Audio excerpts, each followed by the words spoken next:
vaccines were hailed as medical breakthroughs in the fight against COVID. Now, the US Department of Health and Human Services is slashing $500 million in government funding for mRNA vaccine development.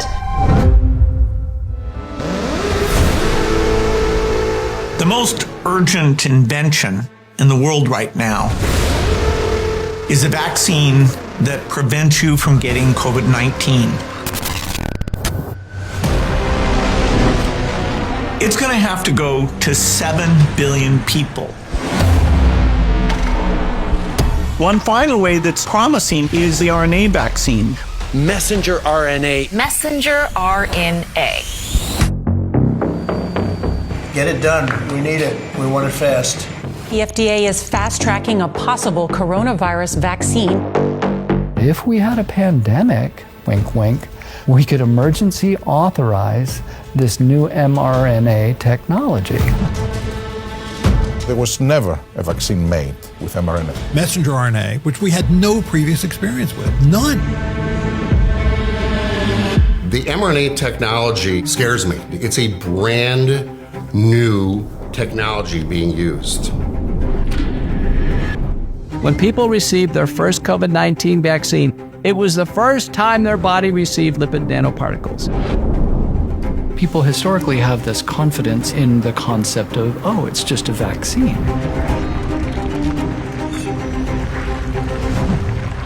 Lipid nanoparticles go everywhere in the body. To the brain, to the bone marrow, to the liver, to the spleen, most importantly, to the reproductive organs.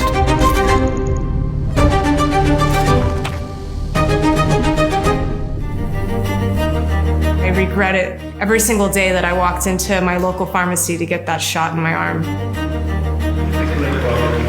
It's very likely that the mRNA vaccines accelerate coronary artery disease. Not one more shot should be delivered. It's a tragedy that it was allowed to happen. The mRNA vaccines, its uses are being expanded tremendously. Huge applause to Dr. Robert Miller.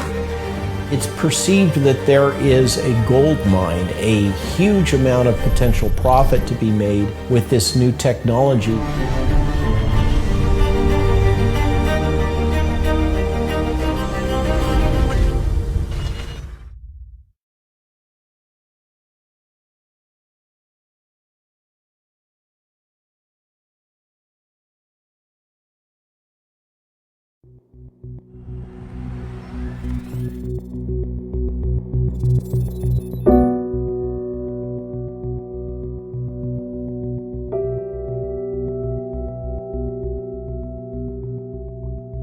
Joel Wallskog had a fulfilling career as a surgeon, but he had no choice but to abandon his calling due to the severity of his health problems after an mRNA COVID vaccine. I had a very busy practice. I specialized in joint replacement because of my extra training. It was a great practice. I saw about 6,000 patients in clinic every year, and I did about 800 to 900 surgical procedures per year. That's a very busy practice. You took people that were in a lot of pain and functionally disabled from it, and you do a joint replacement like a hip or a knee replacement, and literally 6 weeks later, their life has dramatically changed. So it was very gratifying for me too. I enjoyed getting up every day, and I always told my kids, try to find something that you love, because almost every day I was excited about going to work. A week after his vaccination, Joel's health began to rapidly decline. About 7 days later, I remember waking up from bed and telling my wife that my feet were numb. So maybe 1 week later, after my numbness started, I remember I was at work and I was sitting in a clinic room talking to a patient, and I tried to stand up, and literally my legs wouldn't go. There was just no reaction. My legs wouldn't help me stand. So I remember using my hands to push my body up, and as soon as I tried to stand, I fell, and just my legs gave out. And really it was at that time when I knew that there was something more serious or more ominous going on. Very quickly I got diagnosed with a condition called transverse myelitis. I realized that my condition was much more serious, and unfortunately I've never been back to work since.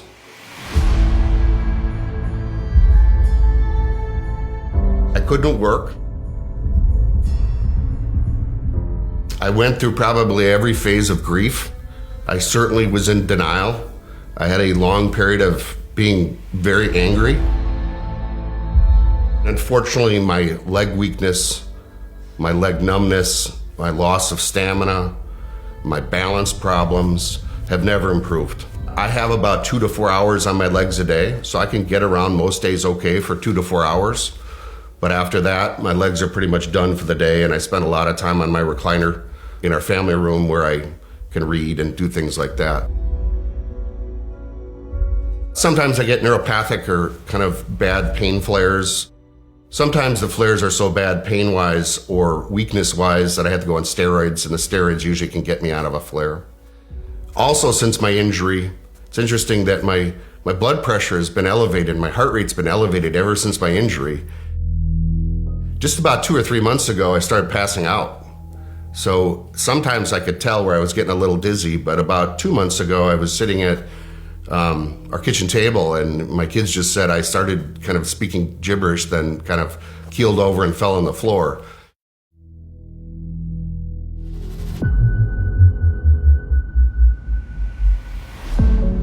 In the race to end a global pandemic, a novel genetic vaccine technology was fast-tracked under the banner of Operation Warp Speed, and billions of doses were administered worldwide. Now, the former director of the CDC and an advisor to Operation Warp Speed has raised concerns about what he sees as potential shortcomings of mRNA vaccines. The mRNA vaccine, where I use this vaccine, helped develop it. I don't use it anymore in my patients. Redfield believes that while mRNA vaccines helped reduce severe illness, he no longer recommends the technology due to potential risks with spike protein production.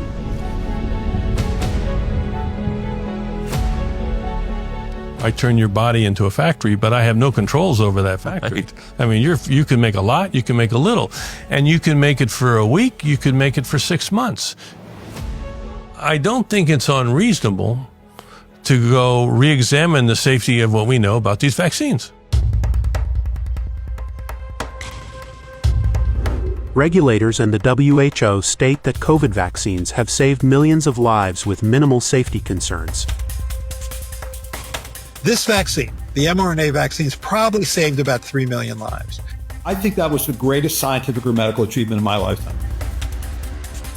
At the same time, it's widely acknowledged that protection wanes. The current vaccines are not infection blocking. When new variants come up, you lose protection, and they have very short duration. Every one of those things is fixable. While the majority of the scientific community considers the COVID vaccines safe, thousands of doctors and scientists are calling for a halt to mRNA vaccines.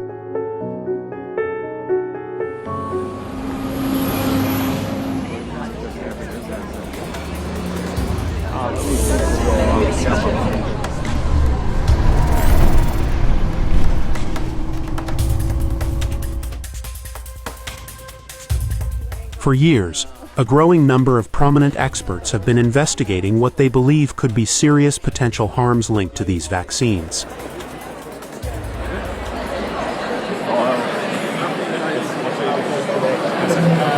So I'll see the next slide before I come back. Is the solution to get through the truth out to the public around these major issues though? And again, we've got good quality observational data showing increase in heart attacks and cardiac arrest in people aged between 16 and 40, so younger people, which was associated with the vaccine and not with COVID. That's from Israel. Having some of the brightest minds from around the world come together. Get injured and then you sue your... This is a group of highly competent professionals that are seeking to obtain answers. Huge applause to Dr. Robert Malone.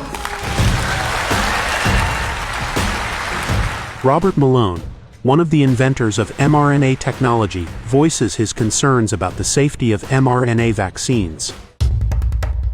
The evidence about the adverse events from the vaccines is unequivocal. It is absolutely overwhelming. These adverse events clearly include myocarditis and a number of other things, including in particular clotting disorders. But we're just still learning about many of the long-term adverse events. Robert Malone's website lists nearly 800 papers on mRNA vaccine side effects.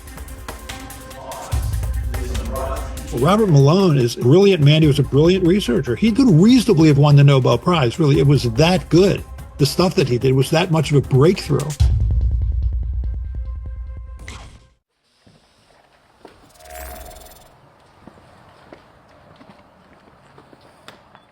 At that time, I had a series of discoveries that led to 9 issued patents, which are the foundation technology for mRNA vaccines as well as DNA vaccination.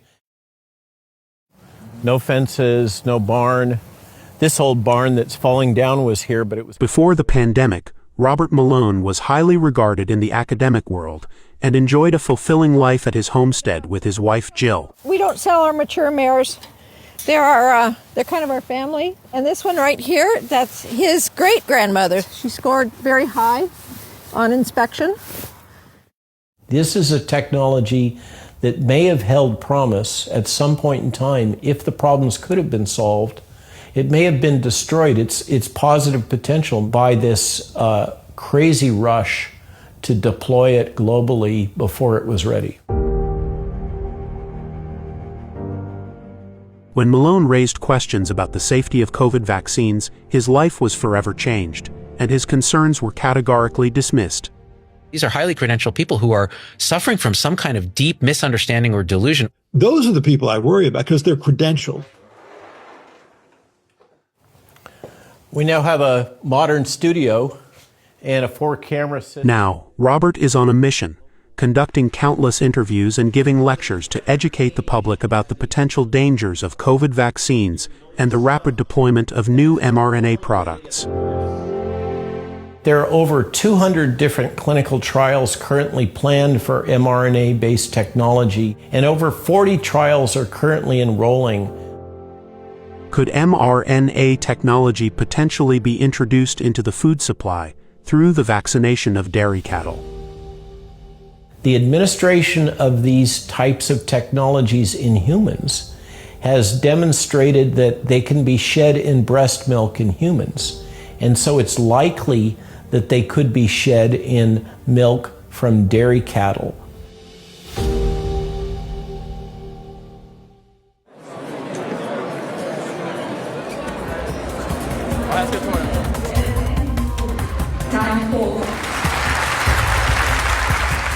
Science that can't be questioned is propaganda.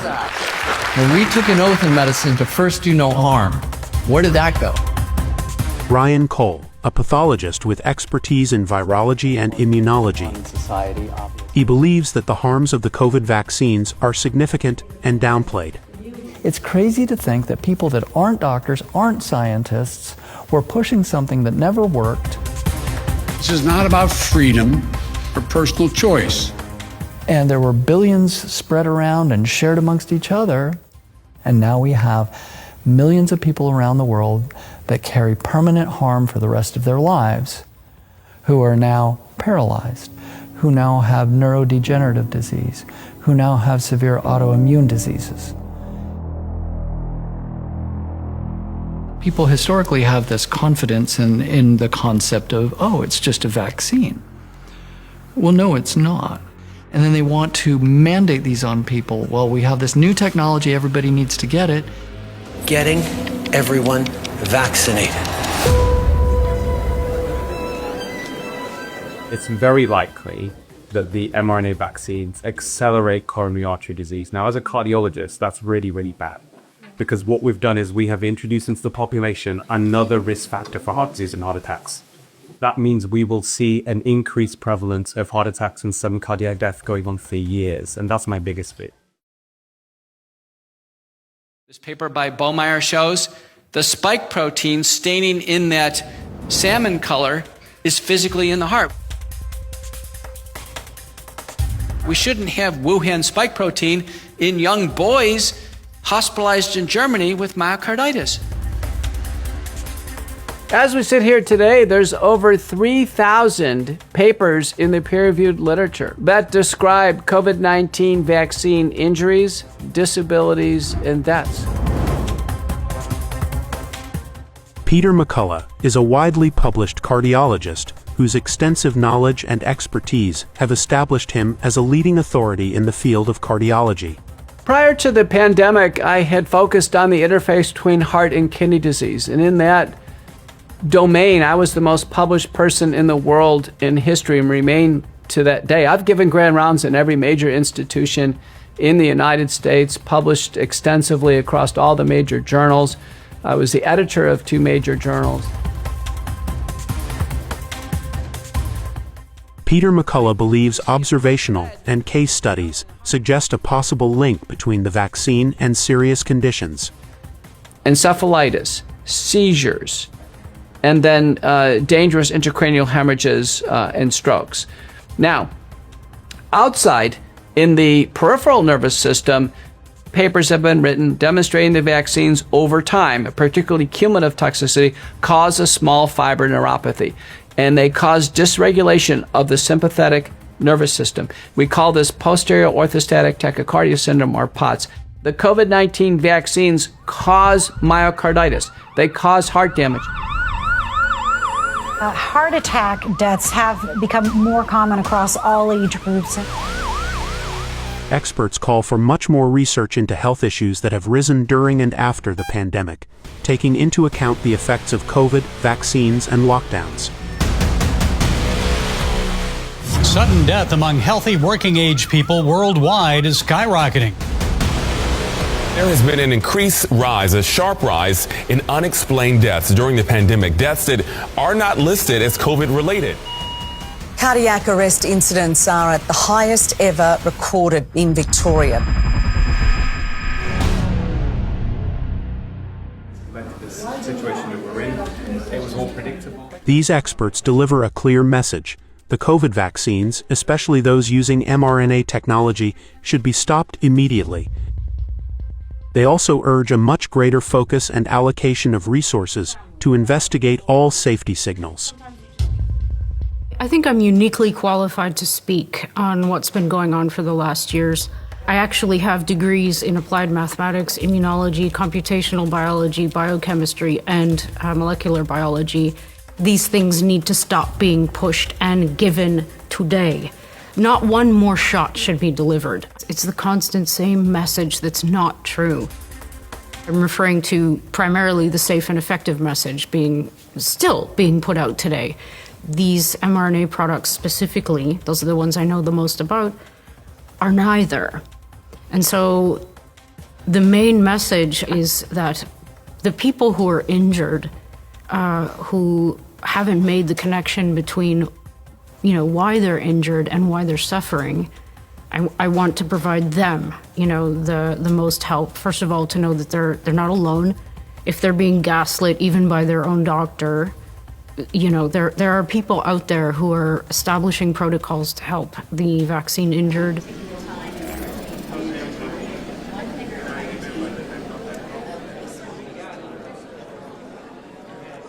The post-vaccination community is desperately seeking treatments and a supportive environment where they feel seen.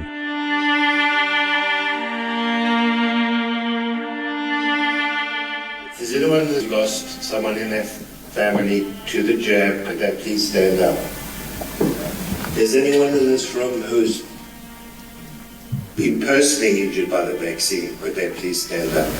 Please keep standing. If you know anyone who has been injured by the jab, please stand up. Paul Merrick is recognized as one of the world's top specialists in pulmonary and critical care. Having authored over 500 peer-reviewed publications, he is established as one of the most published physicians in his field. COVID doesn't, vaccine doesn't, many diseases. Paul Merrick and his team are working on solutions for what he believes is a health catastrophe following mass vaccination. They were never safe nor effective.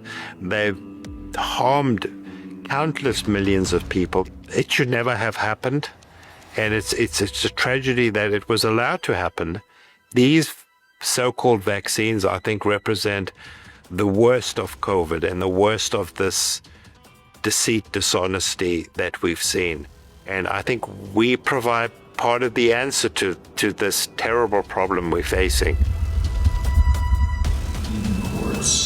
To really overcome that, the only remedy is structure. Experts critical of COVID vaccines point to biopsy findings, thousands of case reports, and large studies which they believe reveal real harm. Health authorities and much of the scientific community find the claims unconvincing and point to thousands of studies as evidence that the vaccines are well-researched and safe. They argue that safety monitoring and research indicate side effects are very rare, and they view case reports and biopsies as inconclusive for linking them to vaccination. The new FDA director is launching a national study into COVID-19 vaccine harms. We have not gotten full elucidation of the risks of these mRNA vaccines. Hundreds of thousands of people have claimed that they've been vaccine injured. I take those concerns very seriously.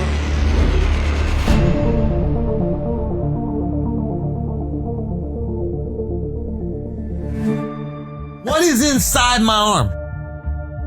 What's in my arm? What's in my arm, yo? In this chapter, let's break down the science using 3D visuals to show how the mRNA vaccine works and explore its potential links to clotting and heart damage.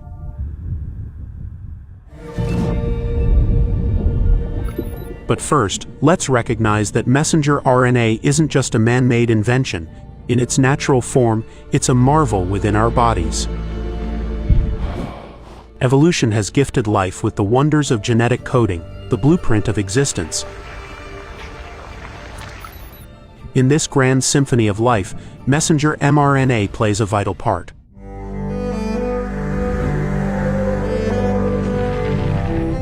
The magnificent diversity of life stems from humble beginnings, evolving over billions of years to attain its marvelous complexity.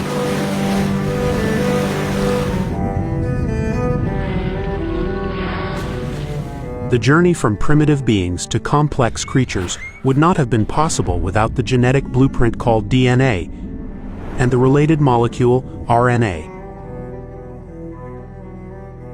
DNA holds all the instructions to maintain the body.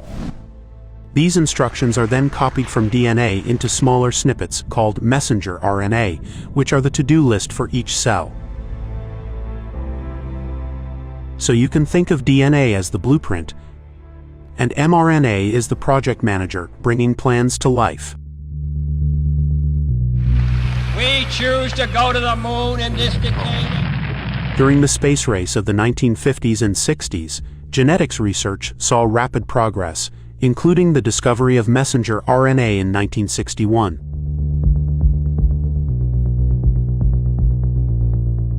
Today, scientists have figured out how to create a synthetic, modified version of mRNA in the lab that is engineered to last longer and evade immune detection. Our cells mistake this lab-made mRNA as their own, and our body starts to create proteins for therapeutics or vaccines.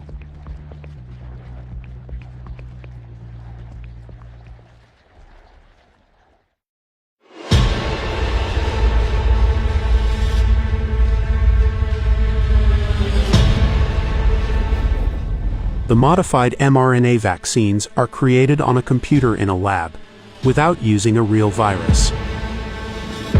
These genetic vaccines only required the genetic sequence of the coronavirus. We never had access to the physical virus to design the product.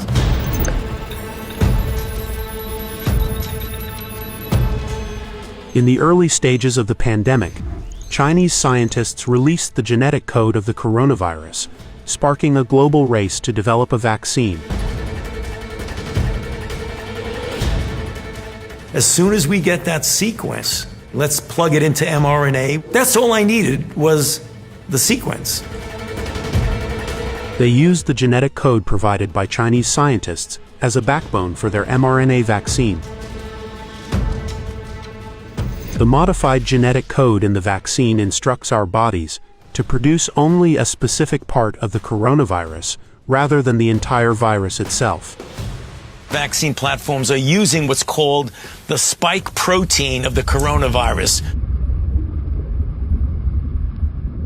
The spike proteins are the tiny spikes on the surface of the virus. Once this mRNA code is injected into your body, it instructs your cells to make these coronavirus spikes. By creating these spikes in our body, our immune system should build immunity against this specific part of the virus. The worst mistake of all would be to take messenger RNA and then have it code for a lethal protein that was engineered in a Chinese biosecurity lab. That was a disaster.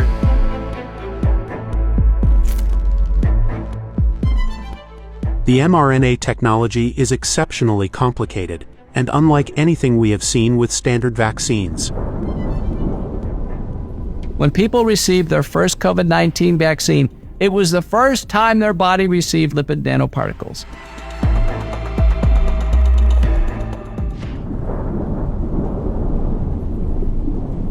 The mRNA vaccine dose is filled with tiny bubbles of fat called lipid nanoparticles. These fat bubbles protect the modified mRNA from degrading and help it enter cells. Once inside, the mRNA instructs the cells to produce a genetically engineered version of the spike protein.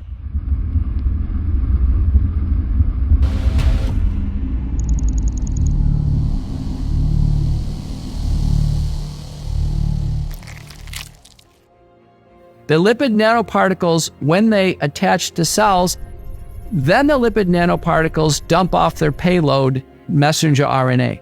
The messenger RNA then is taken into the cytoplasm of the cell. It's read by ribosomes over and over and over again. The spike protein, which is a foreign protein, is expressed on the surface of cells.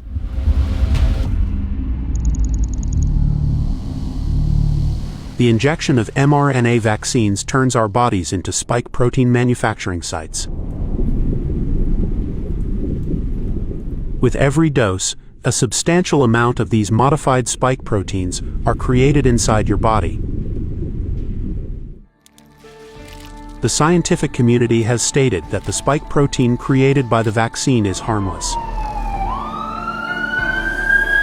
Concerns have been raised about its potential to cause harm. A Yale preprint detected spike protein up to 709 days after vaccination in patients with post-vaccination syndrome. The code that they used is for the spike protein. Early on in the pandemic, we learned that the spike protein is the toxic part of this virus that causes clotting, that causes inflammation, that causes myocarditis, that causes brain fog.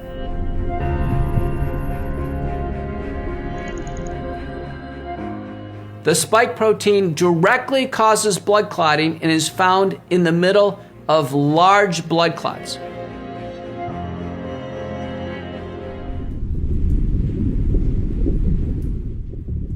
Researchers have concerns that the immune response triggered by mRNA vaccines could potentially lead to excessive attacks on our tissues and organs. And any cell that makes this foreign protein now becomes a target of your own immune cells to attack as well. Those cells will be attacked immunologically, as if they're infected with the virus. The immune system detects the presence of spikes and initiates the destruction of the infected cells. These cells become a target for our immune system to hunt and kill. It immediately evokes an autoimmune reaction in each and every cell that is expressed.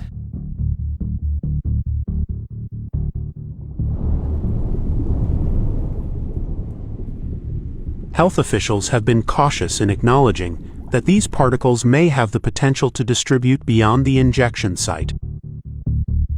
If these particles enter the bloodstream, they may potentially increase risks. A widespread distribution could result in the production of spike protein in various organs. Lipid nanoparticles go everywhere in the body, as in everywhere. To the brain, to the bone marrow, to the liver, to the spleen, most importantly to the reproductive organs, to the testes, to the ovaries.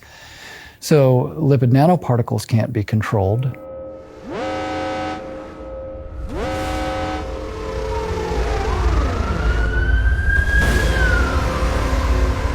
Most of the lipids should stay in the shoulder, and they are designed to efficiently enter the deltoid muscle cells, but they can also be taken up by other cells in the body. So not only can the cells in your deltoid muscle be turned into spike production sites, but also cells in your heart muscle and organs.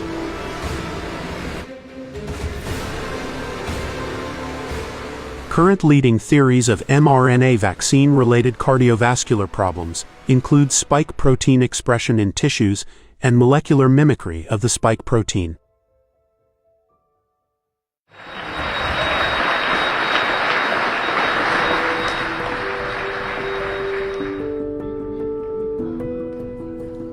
The late pathologist Arne Burkhardt and his team examined over 100 biopsies from individuals suspected of having suffered adverse reactions to vaccines, some of which were fatal. And the destruction of the endothelium may be one of the major factors. These biopsies provide clues about how the vaccine may contribute to damage to organs and tissues. Our findings are so alarming that the vaccination should be stopped immediately, and especially the vaccination of children.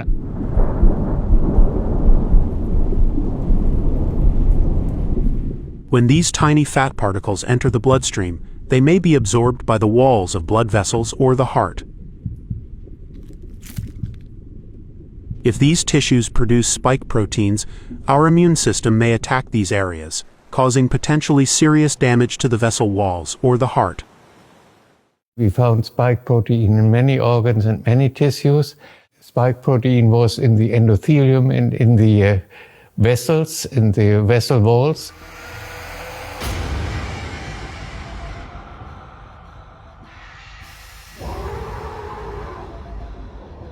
Arne Burkhardt's autopsy findings align with a growing body of biopsy and biodistribution studies, including one that used deep learning to track lipid nanoparticle distribution in animals.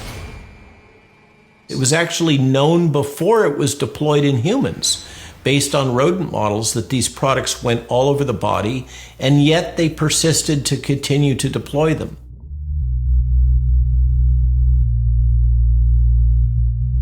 Health agencies approved mRNA vaccines, knowing that lipid nanoparticles can spread to different organs in animal studies. They conclude that any spread of mRNA beyond the injection site is minimal and short-lived, and have not raised major concerns about the spike protein. Research cited by health agencies shows no conclusive evidence of significant harm in humans.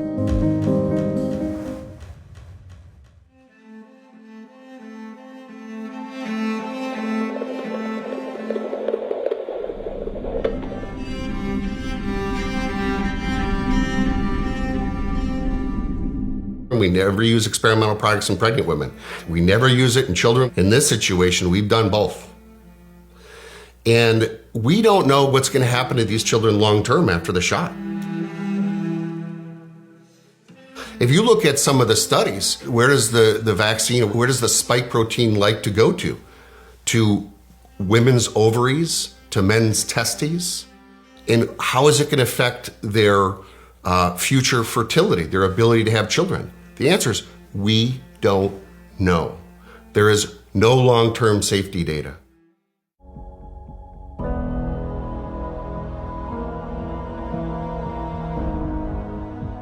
My doctor, while I was pregnant, said, I'm going to give you the vaccine. I have another client. The baby's totally fine. The baby's immune to COVID. This is a really good thing. And I was like, I wanted to please my doctor. I love my doctor, you know. I respect doctors. And so I got home and I told my husband, I'm thinking about doing this. He's like, no, don't, just don't. Let's wait till after. I said, okay.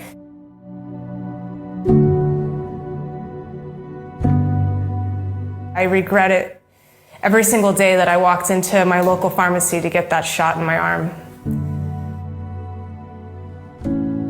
But the news got me when they said, hey, you're gonna have to protect your children.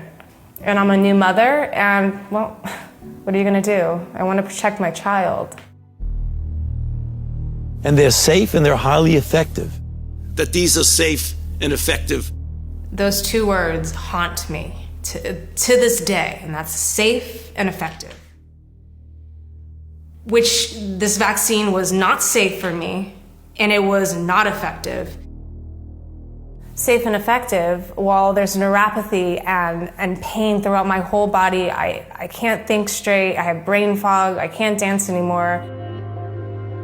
Jessica's serious condition has put an indefinite pause on her career as a multi-talented artist. Jessica Sutta rose to stardom as a key member of the Pussycat Dolls, one of the best-selling girl groups of all time, with 55 million records sold. I've had the most incredible experiences in my career. After the COVID shot, I have not been able to dance again, and I don't know if I ever will dance again. Following the mRNA vaccine, Jessica developed severe autoimmune-like symptoms, leaving her in excruciating pain and relentless fatigue for over 3 years. So about 2 days after the first shot, I woke up with the most excruciating muscle spasm in my right rib. It spread through my whole entire rib cage, burning, stabbing, the most awful, intense pain that no pain reliever can take away. I had a stammer for a while where I couldn't put words together, and I had all involuntary head jerks and leg jerks, overall fatigue, joint pain all throughout my whole body. And during this, I lost about 50 pounds in 3 months. I feel like my body is eating itself. As I sit in front of you right now, I'm in so much pain, I could just cry. So life for me is just a painful existence every single day. Honest to God, I feel like I just turned 41, and I feel like I'm 100. I never knew 41 would feel like 100. It's devastating. I don't want anyone to go through what I'm going through. I wouldn't wish this upon my worst enemy. And the fact that they did this to kids, because I can't imagine this happening to a young child. mRNA technology. It's still new, and it seems like there are a lot of possibilities for where this could be used. The lowest hanging fruit is other vaccines. The mRNA vaccines, its uses are being expanded tremendously into other vaccines and then into animals, which terrifies me because we just don't know any long-term data. While these mRNA vaccines aren't meant to alter our genes, they do use our gene machinery. With the rise of mRNA products, our bodies are becoming factories for drug production.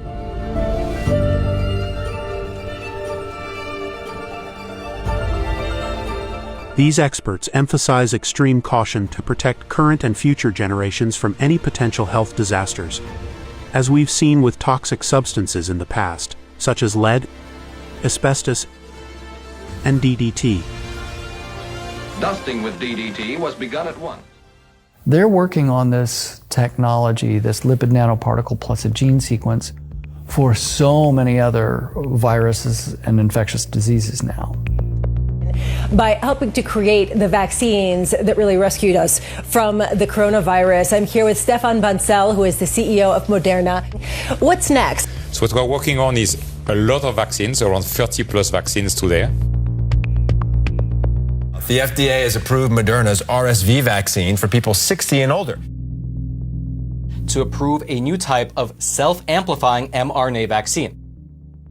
And they want to do this, and they want people to think, see, we used it during COVID. Wasn't it great that we were able to warp speed it? No, it's not great. Now they've got 50 more racing trains coming down the tracks because they think they have permission. So it's such a success of mRNA technology. The mRNA technology is a very powerful technology. Throughout the pandemic, world leaders championed the new mRNA vaccine platforms, expanding their use to other vaccines. Indeed, mRNA vaccines will be central to the EU's preparedness plan for fighting COVID-19 and other viruses. It is a great moment for us, and it's a great moment for all the thousands of people working here. They feel very excited about your visit.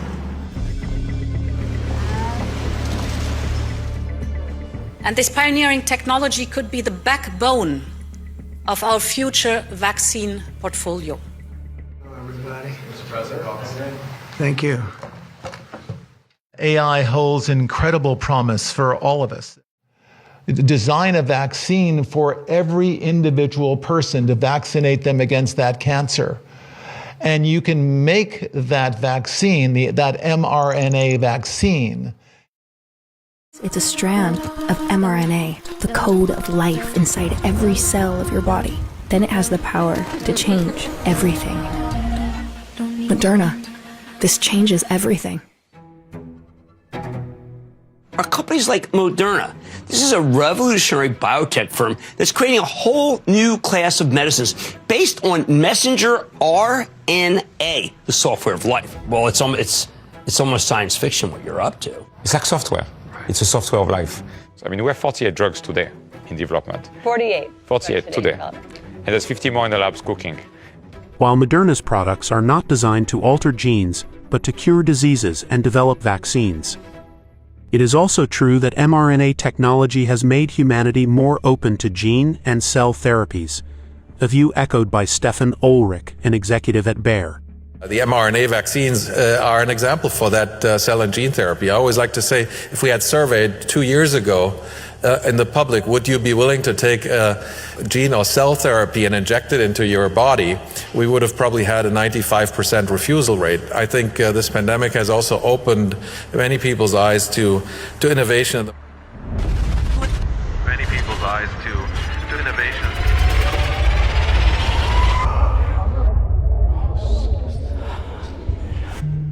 By hacking organisms, elites may gain the power to re-engineer the future of life itself.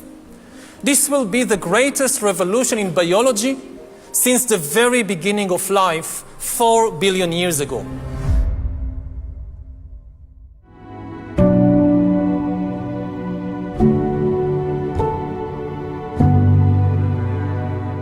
Toby, a 39-year-old mother of 2 sons and wife to a wonderful husband, experienced a life-changing turn after getting the mRNA vaccine. It was very hard for my husband to watch me suffer the way I did, and my children didn't know what was going on. You know, I didn't know if I was going to live till the next day, and I had to have these hard conversations with my children, you know, that I don't know if mommy's going to make it. After the vaccine, she became bedridden with painful neurological symptoms, turning each moment into a horrific struggle. Could autoimmunity cause Toby's symptoms, where a dysregulated immune system attacks her nerves?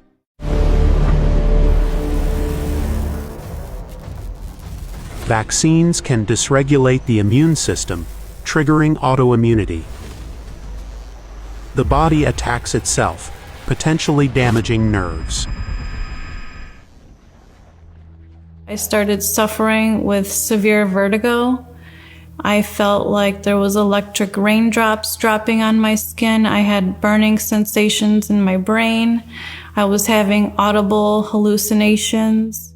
I was suffering from aura migraines, tremors, internal vibrations, excruciating leg pains. My veins were bulging and burning. I developed POTS. I had lost an extreme amount of weight. I have extreme joint pain, muscle atrophy. The list is endless. I was afraid to fall asleep at night because I didn't know if I was going to wake up.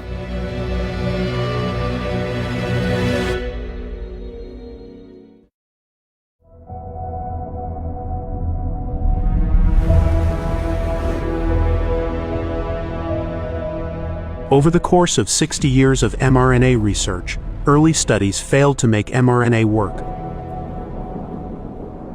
Simply injecting mRNA caused dangerous immune reactions and was highly inefficient. Until Robert Malone took it to the next level.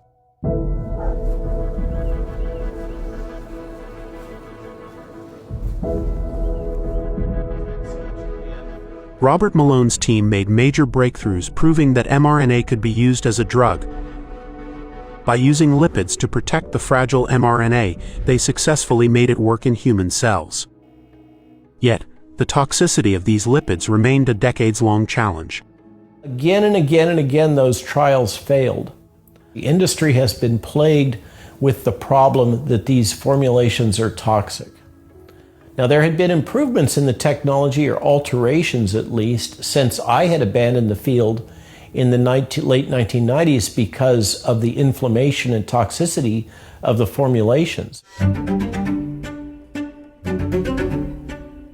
Their discovery led to a monumental medical breakthrough.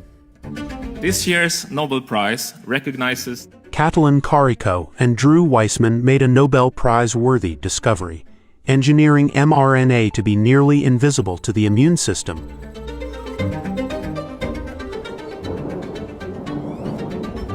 Unmodified foreign mRNA is very fragile and potentially dangerous to use. This modified version of mRNA is more potent, durable, and less likely to cause harmful inflammation.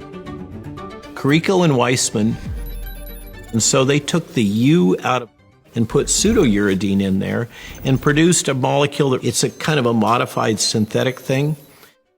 And that worked considerably better because the RNA doesn't degrade. It stays around for a long period of time, and the pseudouridine appears to suppress some of the inflammation. They intentionally made messenger RNA synthetic for Pfizer and Moderna. This increased the efficiency to the maximum.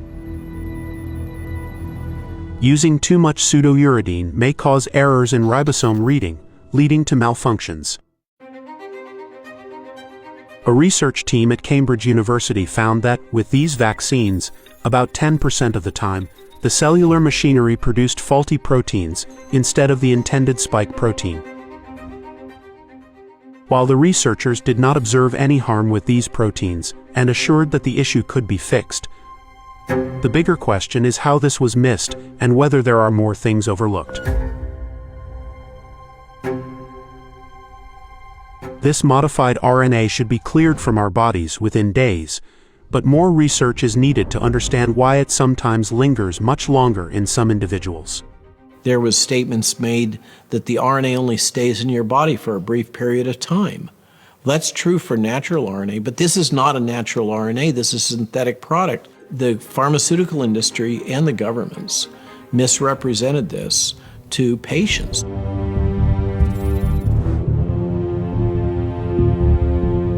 As recently as 2017, just 3 years before the pandemic, mRNA technology was still in the experimental phase, with challenges in toxicity, biodistribution, and very limited human testing. Sort of RNA area. Could you talk us through, where we're at, how optimistic you are? There's early animal data that shows real promise. In 2017, a Stat News investigation reported that Moderna's mRNA therapy for a rare disease failed in animal studies due to lipid particle toxicity. The company has since improved the safety of its technology.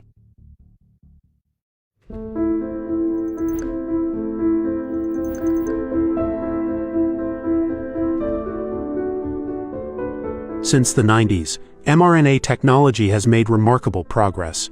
becoming much safer and more controlled, thanks to brilliant scientists and the decades-long coordination of U.S. scientific and military agencies. But for a global vaccination campaign, it had to be more than just an exciting technology in development. It had to be truly flawless. The people working in the field believed that they had developed compounds and formulations that were not toxic, were not inflammatory, and would remain localized at the site of injection in the draining lymph nodes. And that became the storyline that all accepted. Stay at home during this pandemic. A global vaccination program without a vaccine that hasn't been fully developed yet. You get the overwhelming majority of the country vaccinated. mRNA vaccines took the spotlight as one of the leading candidates for a COVID vaccine. Today, we're meeting with the pharmaceutical and biotechnology companies. How can we make it faster? We were able to go so fast because we were working for many years with the NIH, and we had worked with Dr. Strauss's team. The former CDC director, Robert Redfield, was surprised by the strong preference for mRNA vaccines over traditional proven technologies. Debbie Birx and I were on the board, and we voted for the protein vaccines to be included. Birx and I felt this is, 50-year technology. Let's go with it. And part of the reason we didn't win is everyone didn't think it was sexy enough. All right, the mRNA was new, it was sexy. There was a pretty heavy bias by other people in the room. It's fascinating that on the mRNA technologies, Moderna had never safely brought a product to market ever before. But that same company has never brought an approved vaccine to market. It's never produced a commercial product before. Drew Griffin explains why so many people are pinning their hopes on this unproven technology. So why in the world were we allowing companies with no experience in the vaccine realms to produce a product to be used around the world?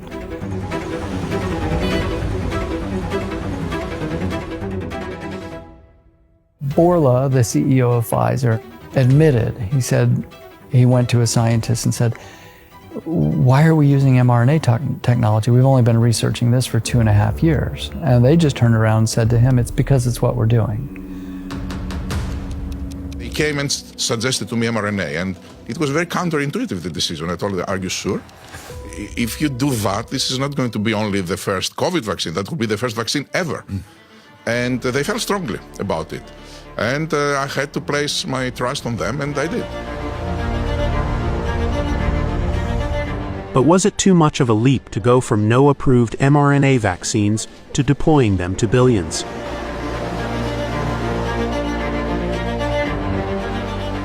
The COVID vaccine trials were critical for evaluating mRNA technology's potential concerns about toxicity and biodistribution. How do we know if these vaccines are working? It takes about a decade, about 10 years, and well over $1 billion to bring a vaccine to market. But the decision was made that there was not sufficient time. What was done was to run very limited clinical trials of very short-term duration. There needs to be some compromise in some of the safety measures that would normally be expected.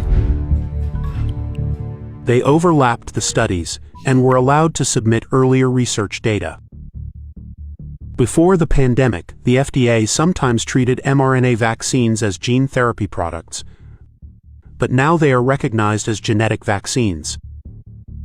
Critics argue that by treating these vaccines as traditional vaccines rather than genetic vaccine platforms, regulators may have bypassed certain safety checks.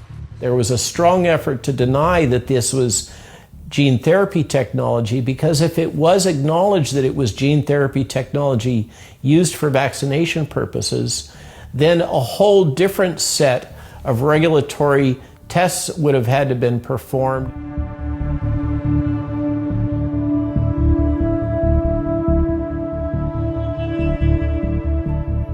Regulatory agencies and public health experts declare that mRNA vaccines underwent rigorous safety and efficacy evaluations both before and after approval, with no critical steps bypassed. They emphasize that these vaccines have saved millions of lives with minimal harm. And ongoing safety monitoring shows no significant risks.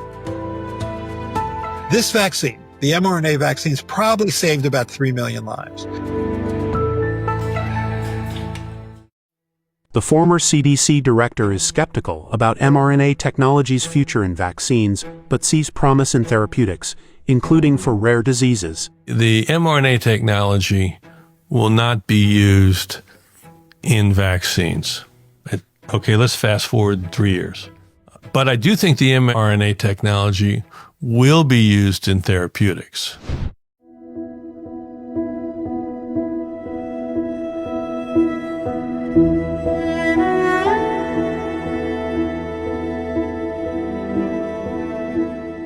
After spending a lot of time and money on treatments, Toby and her husband face financial ruin.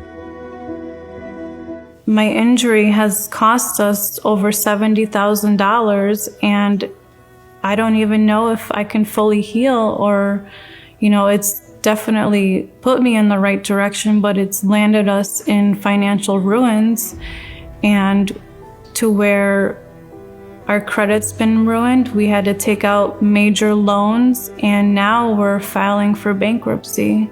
So it's completely devastated us. If you have an adverse event, or your child has an adverse event, you are on your own. From a compensation standpoint, you're literally hosed. The regulatory agencies and the pharma companies are completely immune to prosecution. So we can't sue them and try to get financial recourse after our injuries. And it's wrong, it's evil.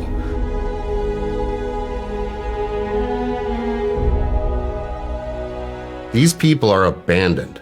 Many people are devastated from the standpoint of their finances, they're physically devastated, and they're often emotionally devastated.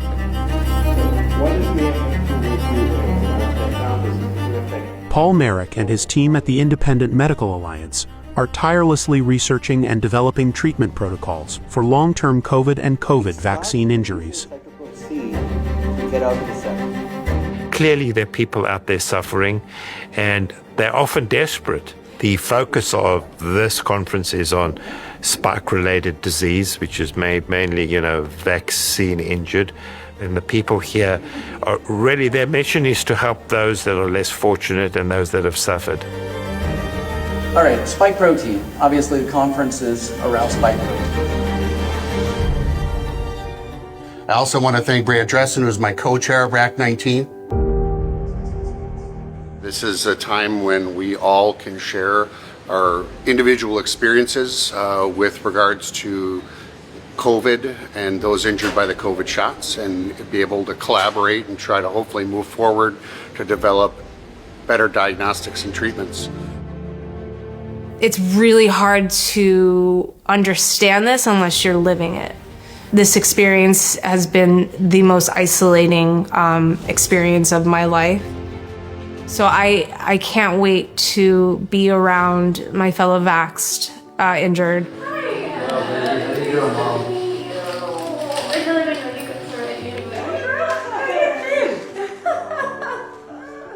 But also the doctors at the frontline COVID critical care, because they have been tremendous. Dr. Merrick has been an angel within the community. The team we have are truly outstanding people who absolutely committed to what we're doing. It's like a family, these are my family. I think our goal is to educate, to empower people. Are you going to succeed in this goal? Of course. I mean, there's absolutely no way we can fail. I think, we've come this far. You can just see the affection and kindness of the people that are here today. This is part of a community, and I hope this community will grow bigger and bigger to the extent that we will be able to persuade other people to see the truth and to see the light, because that's what we stand for. And the truth should prevail. at all costs. And the sacrifices we continue to make to get the truth out there will continue. And so I would encourage people, wake up. The truth is the most sensational thing that you could ever report. It's always going to be what people want to hear. We must continue to speak our truth. We fight evil through love. What we're about at React 19 is really spreading love and caring for our fellow human beings. And I really think in the end, that's the story that will defeat the evil that we're up against. If this film matters to you, please share it and help start the conversation.